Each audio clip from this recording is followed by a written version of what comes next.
আসসালামু আলাইকুম ভিউয়ার্স, আশা করি সবাই ভালো আছেন। আজকে আমরা শিখব মাইক্রোসফট অফিস ইনসার্ট থেকে এই যে অবজেক্টের যে কাজটা আছে। তো এখানে অবজেক্টে অনেকগুলো কাজ আছে, তার মধ্যে থেকে আমরা আজকে কয়েকটি কাজ দেখব।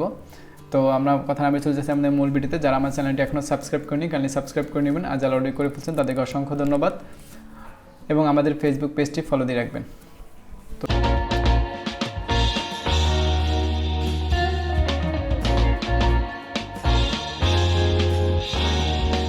সর্বপ্রথম আমরা চলে আসি এখানে এই অবজেক্টে যে মোর অপশনটা দেখতে পাচ্ছি, যে ট্যারো, এখানে ক্লিক করব। এখানে আমাদের দুইটা অপশন আছে, একটা হচ্ছে অবজেক্টের ভিতরে অনেকগুলো কাজ আছে, আর টেক্সট ফর্ম ফাইলের একটা কাজ আছে। সেই কাজটা কি সেটাই আমি দেখাচ্ছি। তো দেখা যাচ্ছে আমার এখানে বাংলাদেশ আমি লেখা, এই বাংলাদেশ সম্পর্কে কিছু আমার ইনফরমেশন অন্য একটা ডকুমেন্টে আমার সেভ করা আছে, অ্যান্ড সেখান থেকে আমি সরাসরি কিন্তু এখানে নিয়ে আসতে পারি। যেমন আমি যদি এখানে এই যে অবজেক্ট আছে টেক্সট ফর্ম ফাইলে আসি, মাইক্রোসফট অফিস ওয়ার্ডে যেমন এই যে এখানে হচ্ছে আমাদের বাংলাদেশ লেখা আছে, জাস্ট এটা আমি সিলেক্ট করি, তারপর হচ্ছে যদি ইনসার্ট দিই, দেখেন তাহলে ওই ওইটার সকল ইনফরমেশন কিন্তু অটোমেটিকলি এখানে চলে আসছে। আর এই কাজটাই যদি আমি নর্মালি এভাবে না আনতাম, তাহলে হয়তো আমি সেই ফাইলটাকে ওপেন করতাম, তারপর কপি করে তারপর পেস্ট করতাম, সেটা কিন্তু আমার অনেক সময় লাগতো। আর দেখেন এতগুলো লেখা কিন্তু আমার কপি পেস্ট করতে সময় লাগতো। তবে আমি কিন্তু সেটা খুব ইজিলি করে ফেললাম কিসের মাধ্যমে, এই যে অবজেক্ট থেকে হচ্ছে টেক্সট ফর্ম ফাইলের মাধ্যমে। আমি আপনাদের আরেকটা দেখাচ্ছি, যেমন এই করোনা ভাইরাস লেখা আছে। তো এটার একটা সম্পর্কে কোনো একটা আপনার ডকুমেন্ট হয়তো কোথাও সেভ করা আছে, এটা ক্ষেত্রে হতে পারে না, যে কোনো ডকুমেন্ট যদি আপনার সেভ করা থাকে, সেই ডকুমেন্টের ইনফরমেশনগুলো যদি আপনি নতুন কোনো একটা ডকুমেন্টে নিয়ে আসতে চান, সেক্ষেত্রে আমরা যেটা করবো, সেক্ষেত্রে আমরা এই অবজেক্টে আসবো, এখান থেকে টেক্সট ফর্ম ফাইলে ক্লিক করব। এটা হচ্ছে করোনা ভাইরাস বাংলাদেশ, ঠিক এটা ইনসার্ট দিলাম। দেখেন এটার যে ইনফরমেশনগুলো ছিল সবগুলো কিন্তু অটোমেটিক্যালি চলে আসে। তাহলে আমরা কিন্তু টেক্সট ফর্ম ফাইলের যে কাজগুলোকে সেটা কিন্তু আমরা খুব বুঝতে পারলাম, এবং খুব সহজভাবে কিন্তু আমরা এই কাজগুলো করতে পারবো।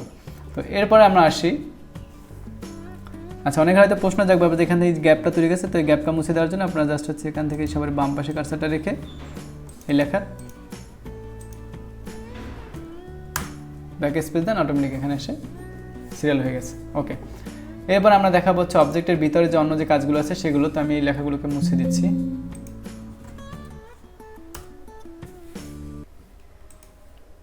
অবজেক্টে ক্লিক করি, দেখেন এখানে অনেকগুলো হচ্ছে আমাদের অপশন আসছে। তো এর মধ্যে থেকে যে এই যে মাইক্রোসফট ইকুয়েশনের কাজটা হচ্ছে বিভিন্ন ধরনের ম্যাথমেটিক্যাল লেখাগুলো লেখার জন্য, সেগুলো কীভাবে আমরা লিখবো সেগুলো হচ্ছে আপনাদেরকে আমি দেখাবো। এটার জন্য আলাদা একটা স্পেশাল ভিডিও করবো, সেই ভিডিওর মাধ্যমে আপনারা দেখতে পারবেন। তো আজকে আমরা অন্য কয়েকটা কাজ দেখি, সেটা হচ্ছে যেমন আমরা যদি অনেক সময় ওয়ার্ডে কাজ করতে গেলে আমাদের এক্সেল শিট কিন্তু দরকার হয়। তো এখানে এই যে এক্সেল শিট আছে, আমি যদি এখানে ওকে দিই, এখন এখন কিন্তু এক্সেল শিটটা চলে আসছে, এবং এক্সেলের যে ফর্মেটগুলো সেগুলো কিন্তু শো করতেছে। এখন আপনার ওয়ার্ডের ভিতরে যদি কোনো কাজ করা লাগে বা কোনো ধরনের এক্সেলের হিসাব নিকাশ করা লাগে, এক্সাম্পল আমি আপনাদের দেখাচ্ছি এখানে।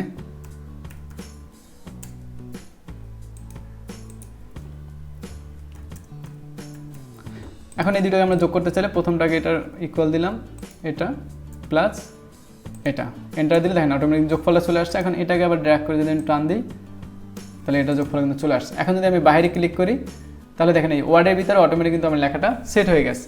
তো এরকম আমরা যদি ইনস্ট্যান্ট ওয়ার্ডের ভিতরে কোনো এক্সেল শিট নিয়ে কাজ করতে চাই, তাহলে সেক্ষেত্রে আমরা আসবো এই যে অবজেক্ট, এখান থেকে হচ্ছে মাইক্রোসফট ইকুয়েশন এখান থেকে হচ্ছে এই যে মাইক্রোসফট এক্সেল 97 থেকে হচ্ছে 2003, এই শিটটা সিলেক্ট করলে আমাদের চলে আসবে, এখানে চলে আসছে। তো এভাবে করে এখন আমাদের যে কাজগুলো করা বা এডিট করা থাকে সেটা করবো। এখানে আমরা চাইলে শিট আরেকটা অ্যাড করে নিতে পারবো। তাহলে এটা কাজ কিন্তু আমরা বুঝতে পারলাম। তো আবার এগুলো ডিলিট করতে চাইলে যে কোনো একটার উপরে জাস্ট একটা ক্লিক করবো, সিলেক্ট অবস্থায় ব্যাক স্পেস প্রেস করবো। আমরা যদি মাইক্রোসফট অফিস ওয়ার্ডের ভিতরে যদি এখন ইনস্ট্যান্ট যদি কোনো চার্ট আঁকতে চাই, তাহলে আমাদের আসতে হবে এই যে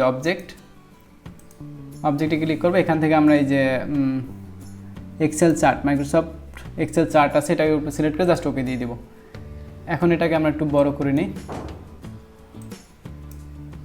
আচ্ছা, এখন আমরা এই যে শিট 1-এ যদি ক্লিক করি, তাহলে এই যে এটা লেখাটা দেখতে পাচ্ছি। এখন এইখানে হচ্ছে আপনার পছন্দের কোনো লেখার উপর যদি আপনি চার্ট করতে চান, এক্সাম্পল দেখা যাচ্ছে এখানে ফুড দেওয়া আছে, এখানে গ্যাস দেওয়া আছে, তারপর হচ্ছে মোটর দেওয়া আছে। এখানে আমি দেখা যাচ্ছে শার্ট দিলাম, তারপরটা হচ্ছে টি শার্ট দিলাম,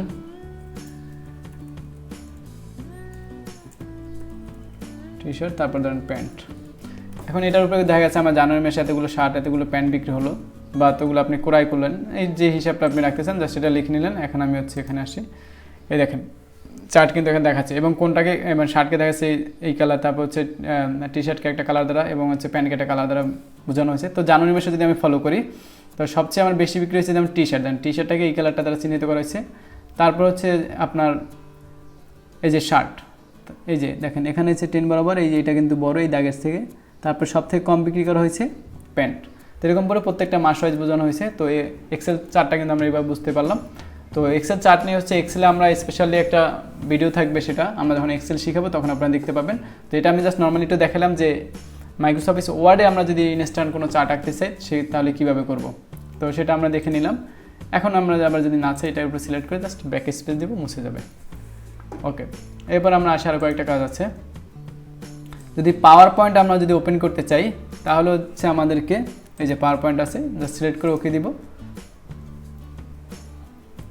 এই দেখেন পাওয়ার পয়েন্টের সব অপশনগুলো এখন চলে আসছে। এখন আপনি যদি কোনো ধরনের হচ্ছে এখানে টাইটেল ধরেন এখানে টাইটেল দিলেন, এখানে হচ্ছে আপনি সাবটাইটেল দিয়ে দিলেন। এভাবে করে হচ্ছে আপনি স্টেপ বাই স্টেপ যদি আরও স্লাইড নিতে চান তাহলে এই যে নিউ স্লাইডে ক্লিক করবেন, একটা পর একটা স্লাইড আসতে থাকবে। তো এভাবে কিন্তু আমরা ইনস্ট্যান্ট মাইক্রোসফট অফিস ওয়ার্ডও এক্সেল বা কিংবা পাওয়ার পয়েন্ট নিয়ে কাজ করতে পারি বা বিভিন্ন চার্ট তৈরি করতে পারি। তো সেটাই আজকে আমি আপনাদের দেখাচ্ছি। আর অবশ্যই পাওয়ার পয়েন্টের হচ্ছে আমাদের স্পেশাল ক্লাস থাকবে, সেগুলো আমরা স্টেপ বাই স্টেপ আসবো। তো সর্বপ্রথম আমাদের হচ্ছে ওয়ার্ড শিখবো, তারপর এক্সেল শিখবো, তারপর পাওয়ার পয়েন্ট শিখবো, তারপর হচ্ছে এক্সেল শিখবো। তাহলে আশা করি আজকে আমাদের ভিডিওটা আপনারা বুঝতে পারছেন এবং হচ্ছে আমরা এই যে ইনসার্ট থেকে অবজেক্ট এবং হচ্ছে টেক্সট ফর্ম ফাইলের কাজগুলো কি সেগুলো আমরা দেখতে পেলাম।